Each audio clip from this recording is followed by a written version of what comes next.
Happy 4th of July, everybody, and welcome back to our channel. We're George and Martha. Hello. Today we'll be recapping Big Little Lies, Season 2, Episode 4.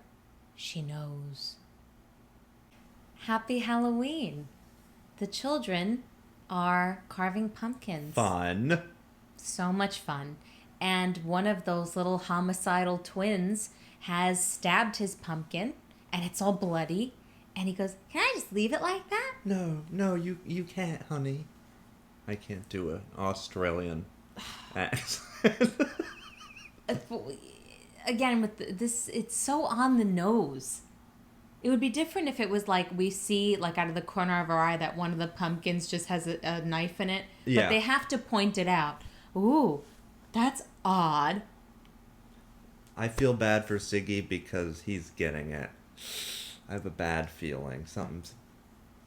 Probably. At this point, I would be glad. It would be the most interesting development on the show. All right. I like Ziggy. I'm sorry. I'm just fed up. I'm sorry. We're going to disagree because I think we jumped the shark, but we'll get to that.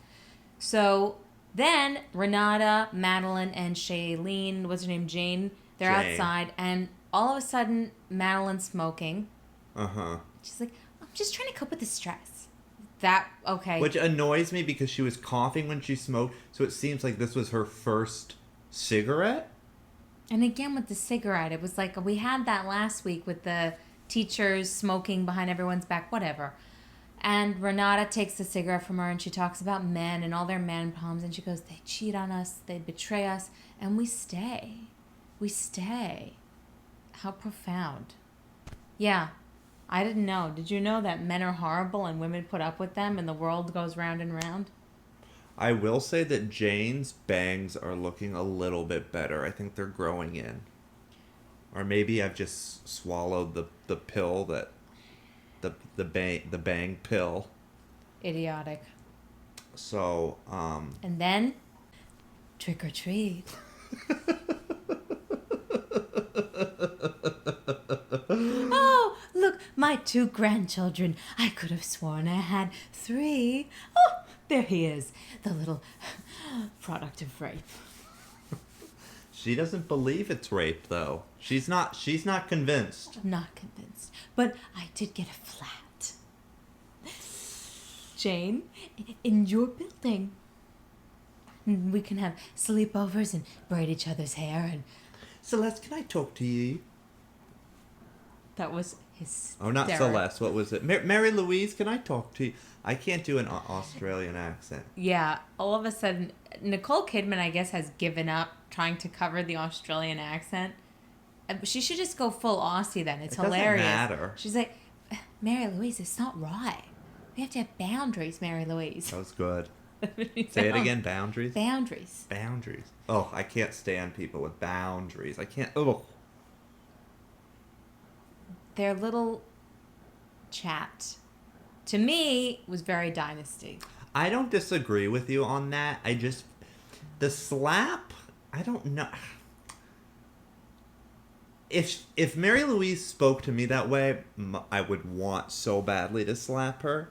It's just that the way that everything leading up to it, she said it was something out of, like, Dynasty. I could hear Joan Collins saying it. You know?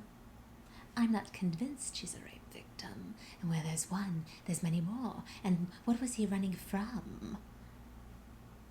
There's many, many more that he slept with because he was so insufferable." Meryl's delivering the goods. She is. We'll have to agree to disagree. Though I don't blame Meryl, I blame horrible writing. Oh, I think okay, this is ridiculous. Ridiculous. It's like they're making her... They went from giving her kind of a subtly weird, disturbing performance to now coming in and going, "Oh, hello, and oh, and I got a flat in your building. Oh," I mean, she's become Fatal Attraction. I was just thinking 0 of to that. 60. Yeah. "Hi, Celeste. Everything will be fine, right? Or else I'll go to the police with all your pills." Well, I mean, it makes sense that she would go from 0 to 60 because she's now learning more and more and more about it. I think it's the writing. I think the writing is what the problem is. Oh, yeah. No, I don't... I'm sorry. I should clarify. This is not Meryl's fault. No, but just the way it's progressing. No, what it is lack of subtlety. That's what you said. Lack of subtlety, and we've dragged this. We're now in the 4th episode of just trudging through the drama. Nothing's really happening, and then all of a sudden, whoa, all these developments. So we have a scene where Madeline is ranting and raving to Ed like everything's normal, and then he says something to her about how there's no in between with her. It's either all or nothing. And then blah, blah, blah, something about her cheating. And she goes, it wasn't a problem with us. It's a problem with me. Bonnie is having a weird flashback on the beach. Shocker. It's very quick. I don't know what these fucking flashbacks are about. It's getting on my nerves. But she sees, right, I think you noticed, she sees Mary Louise because she crosses paths with Mary Louise in the house. Maybe it's bothering her. I don't know. And Mary Louise is just like, I would have remembered a pretty face. Okay. Who knows? But then she thinks back on it at the beach. There's something going on there. Maybe she's just doing a lot of ayahuasca. Is that like the hippie thing, drug? Yeah, and they throw up and have visions. Oh, stupid. Celeste is having a sit down with Mary Louise to talk about their little quarrel in which she assaulted her. And Mary Louise just comes right out and tells her she's worried about the boys. And she says, you've been a little erratic. Grief is meant to be shared. It's insurmountable. And you said... Who talks like that?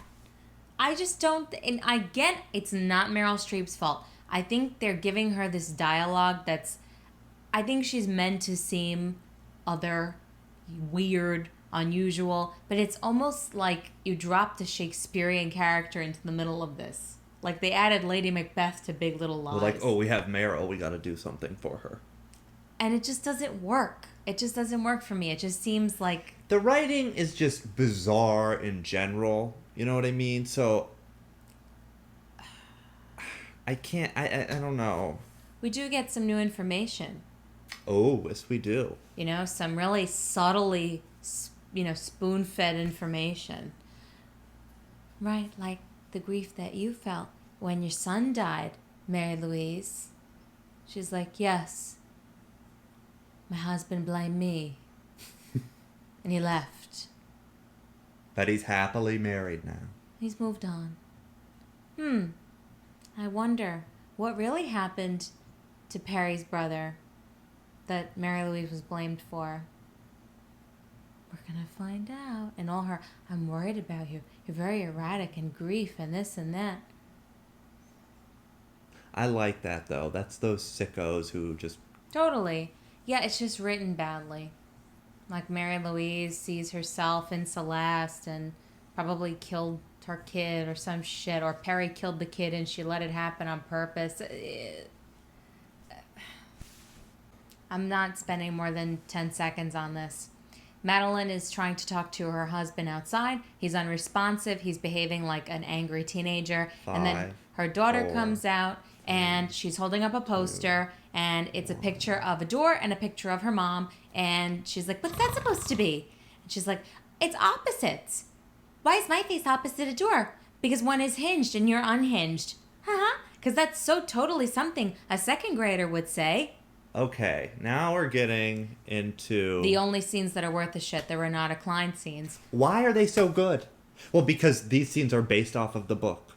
I know that this... No, you know what I found out? What? The writer contributed to the screenplay.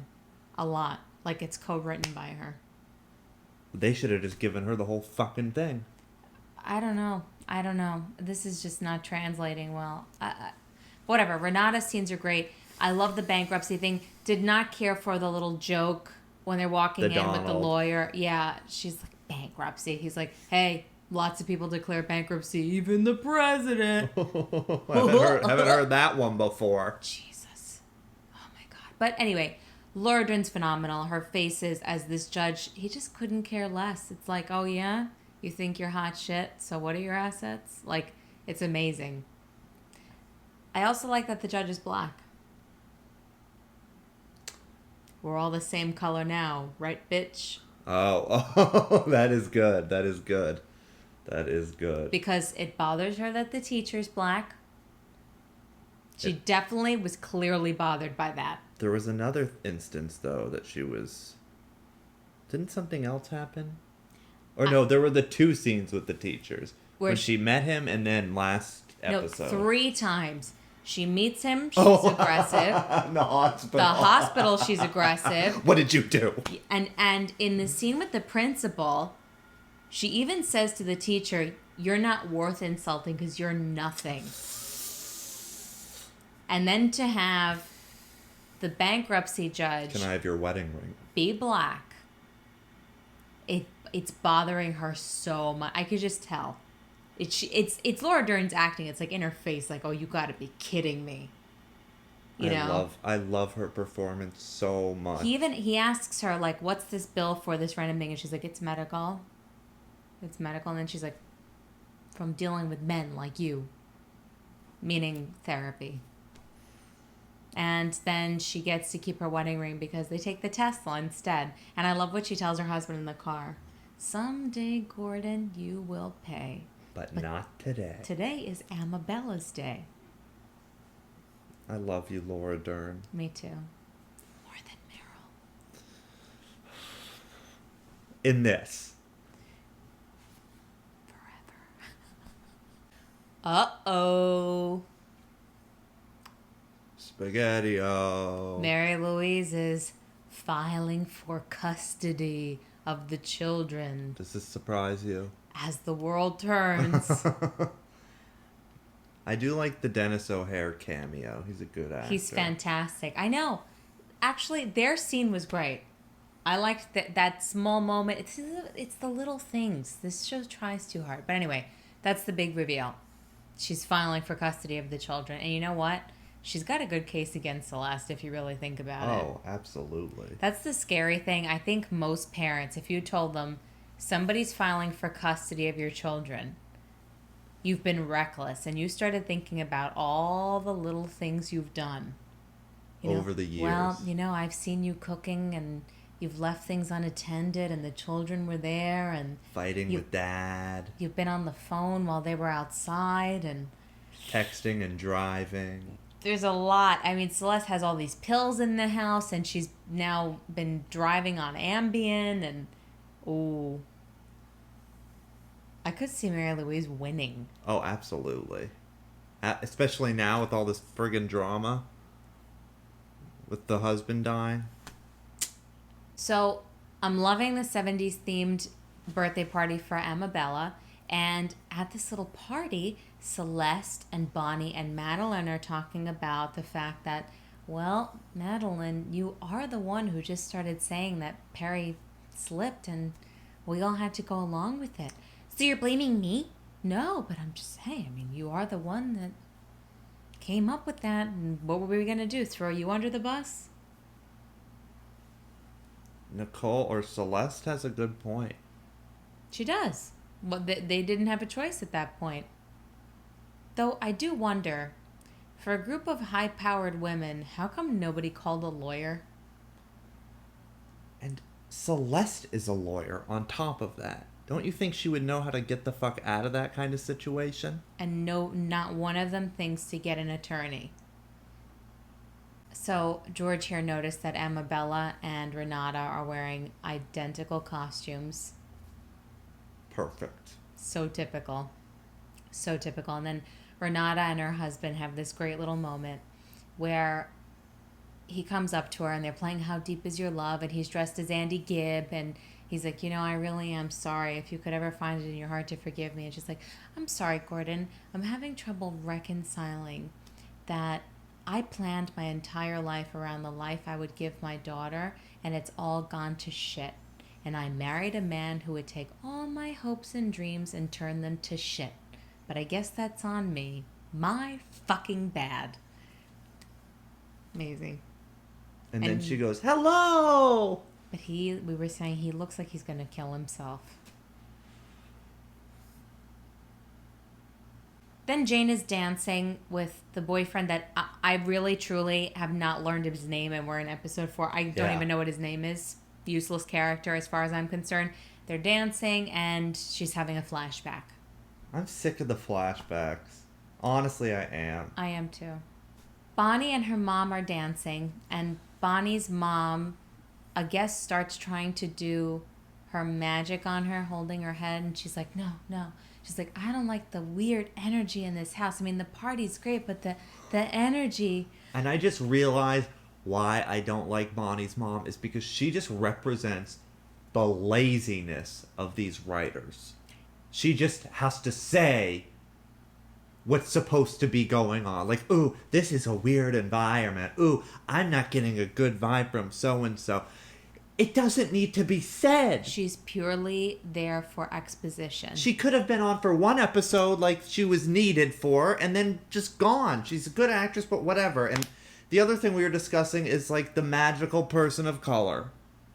The trope. It's a trope. Either a Native American or an African American person who comes in with all that... The wisdom. The secret wisdom. It's just fucking lazy. It's lazy. Really, Bonnie's mom... Right, Bonnie's the only black one, and Bonnie's black mom is the one who does all the voodoo and has psychic visions, and she's got all the answers. It's very lazy and racist. It is. Finally, Ed and Nathan get into it.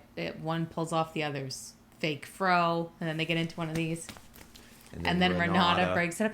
You, stop it. This is about happiness. I love you, Renata. I love you, Laura Dern. So the kids are loving... that the Tramps, the actual group, is there singing "Burn, Baby, Burn." That's hysterical. She got the actual group to come perform at Amabella's party. Which is spot on. They probably cost a fortune, but they're also kind of, I don't want to say washed up, but... Desperate. They'll do the gig. And I don't think Renata gives a fuck. No. We just got to get a name. We have to get a 70s group in here. Yeah. And the Bee Gees are all dead. Or she got the group first, and then she planned the 70s party around the group. We noticed that Bonnie and Ed start dancing after he turned down Madeline. Madeline was like, would you like to dance, Ed? He's like, no. Is he punishing Madeline? Kind of, but you know what? She deserves it. I find her very annoying. Oh, no, she does. She's very annoying, but I wonder if something's actually going to go down between them, or it's just a punishment. He's just not feeling it. Like, no, I'm not going to dance with you. But I'm going to dance. No, I'm saying with Bonnie, though. Like, is that a punishment? Him dancing with... No, I think it was just in the moment. He was feeling it. They're friends. And he just got into a fight with Nathan on top of it. Uh-huh. Jane takes this mysterious boyfriend outside, and she's like, I have to tell you something. He's like, you don't have to. She's like, I want to. I was raped by a man I thought was sensitive. It's like, whoa. I was under the impression that this was like a quickie thing in a bar, something like that. Back to the hotel room. And then Perry raped her violently. And now I'm like, wait a minute. A man you thought was sensitive? So either this is bad writing, or we're going to learn something that's kind of shocking. Yeah, like, did she embellish some of the story about Perry? Like, is Mary Louise possibly right? Onto something? I don't want to think that. It wouldn't really be consistent with this character, because she seems, like, very straight with Ziggy. Of all the moms, she's, like, the least dishonest. Yeah. So absolutely. I don't know. I don't know if we're going to find out that it could be even worse, that Perry, like, we'll find out she had a scene with Perry, and Perry was, like, talking to her about her life, and maybe that's what she means. We really don't know what led up to the rape. So I hope that there is something else there, because if she is just randomly saying he was a sensitive guy, then I'm truly done with this show. So Bonnie's mom is having a split-second vision, and she collapses at Amabella's party, and she has a stroke. And then we have another Madeline Ed scene. Listen, we're not even going to talk about it. Nothing happens. He's like, are you okay? Hey. I'm not okay. Neither are we. Jane and Celeste are having a little powwow at the bar. And Jane is telling Celeste about her flashbacks. And she's like, will I ever be sexual again? Did Perry ever rape you? She's like, no, he didn't. She's lying. I don't know why. But she's lying because we saw it. We saw it, and why she has no reason to lie. What is the reason? There are fireworks going on. Very distracting. Loud, Happy 4th. Whistling. It's 1 a.m. What is... Bonnie's visiting her mom in the hospital, and she's having these flashbacks to the party and her mom holding her head as a child. And then her father walks in, and he's like, did you do something? And I think Bonnie was abused as a kid, or there was like domestic violence, and I think it really freaks her out, the being blamed thing. So she takes off. Mary Louise is having a little pizza date with the boys, and they're like, Daddy would have had a whole pie if he was here. And she's like, well, he is here. He lives on in our hearts. And I also find it odd, and I found it odd from the beginning, that the kids and their grandmother have such a close relationship. She's so weird. I feel, right, the boys I feel like would have been more standoffish with her. I guess a lot of time has passed that they've been spending with her, and she's their link to Perry. Oh. But she is Perry. That's the point of this. He's still here, right? Controlling Celeste, controlling you. Another quick scene where Madeline is in bed with her husband, and she's like, baby, yeah. He won't fuck her. And then she has a flashback to her affair.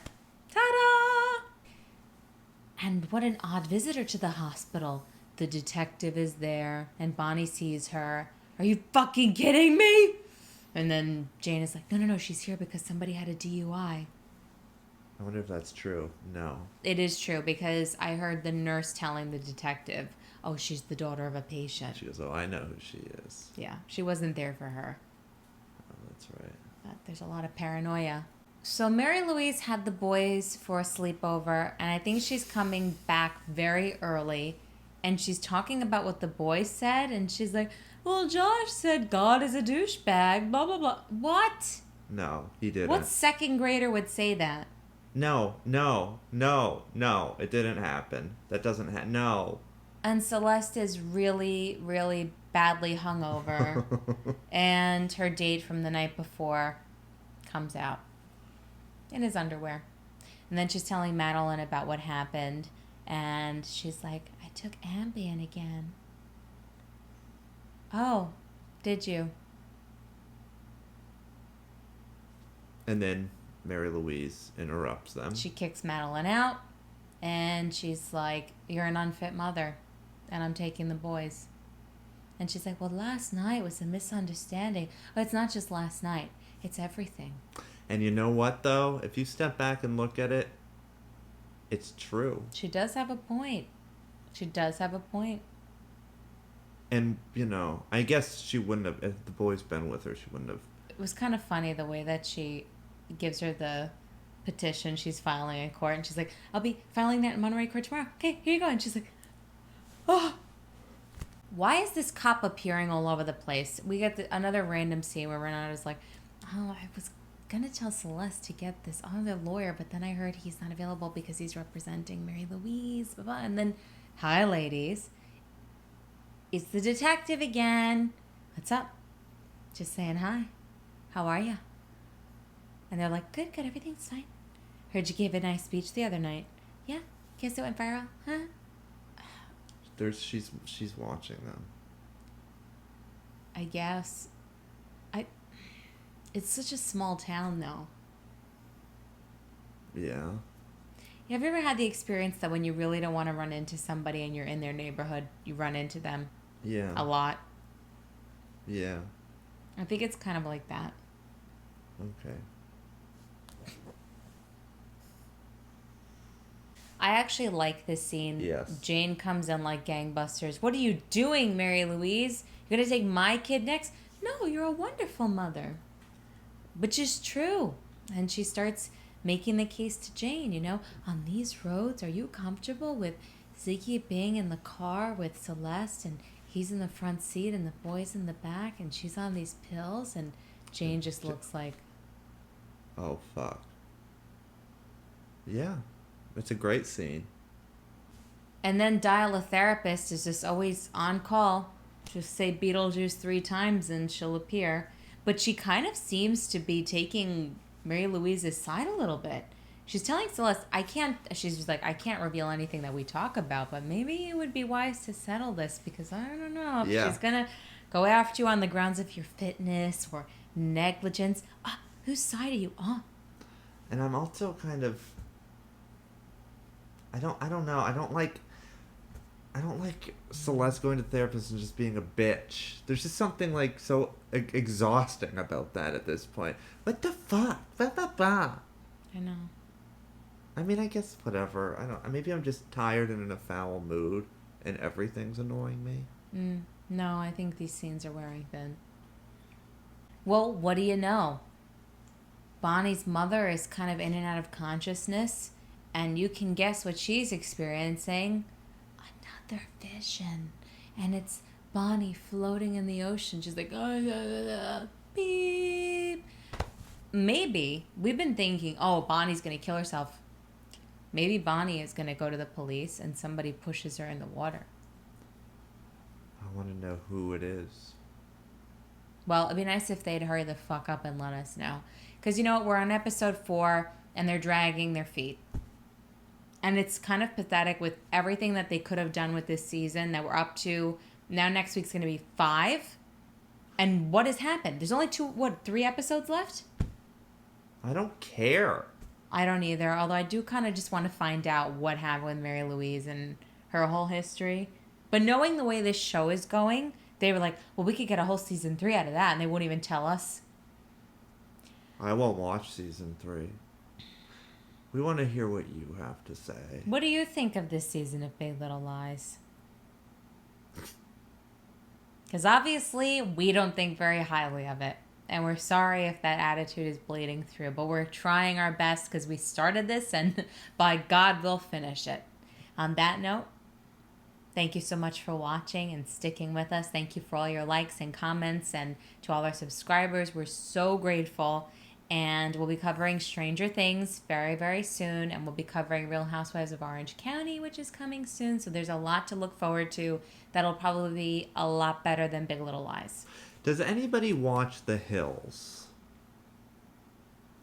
I don't. Okay, bye. Bye.